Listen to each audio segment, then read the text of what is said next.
Members, here we are again. After the 2000 presidential election, Florida spent years trying to correct its reputation for election disasters. And for years, election officials worked really hard to show the world that Florida is safe, secure, and well-run when it comes to our elections. But slowly, we shed the shameful reputation of dangling chads in the Brooks Brother riot. By the 2020 election, our reputation had been repaired, so much so that Governor DeSantis said that Florida is a model for the rest of the nation. But then, right after that, we immediately began attacking voter access through legislation that made it more difficult for people to vote. But why? Nothing had happened in Florida to indicate that our elections were not running smoothly. But some individuals with political motivations wanted to cast doubt on the American election system overall, and an effort began to make it harder for certain people to vote in states across the country. The reality is that in Florida, Republican voters outpaced Democratic voters through the vote by mail system. For years, every election, thousands more Republicans and Democrats voted by mail. Then Trump said not to trust it. And at the same time, Democrats finally embraced it because we were going through a pandemic and it was a safe and effective way to vote. But now, after years of expanding vote by mail, I see us attacking it. Nonpartisan third-party voter registration organizations have worked in Florida for years, helping our neighbors join the democratic process by getting them onto the voter rolls and involved in their government. But a certain kind of people who tend to vote a certain kind of way are disproportionately helped by these groups. Black and brown voters are far more likely than white voters to get registered by a third-party voter registration organization.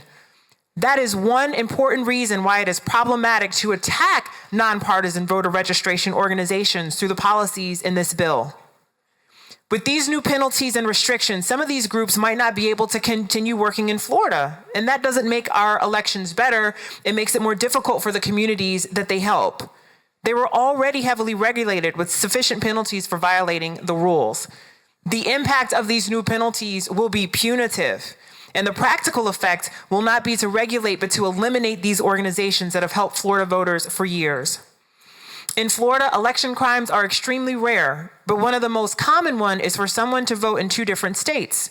The best way to prevent this is a system and program called ERIC, an interstate database system that lets states check for this kind of fraudulent double voting.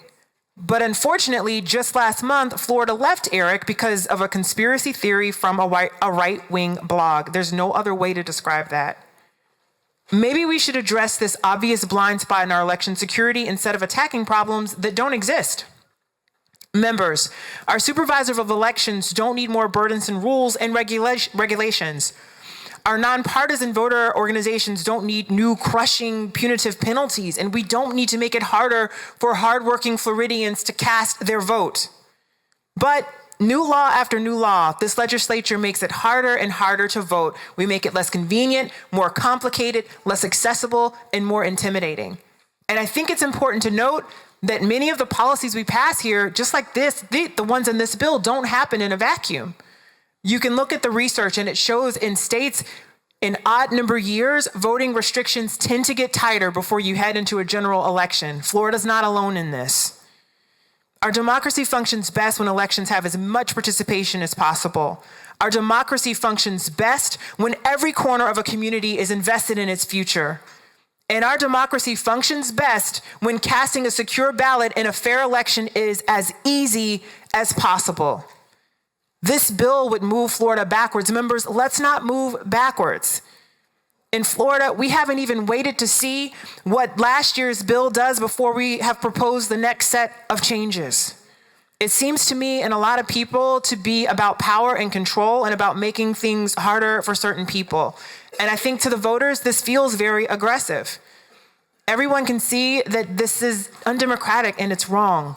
Casting a ballot is powerful, and we should not take that away from people. We must make it as easy as possible for Floridians to be able to cast their vote, and each and every potential voter in the state deserves nothing less. Please vote down on this bill. Thank you.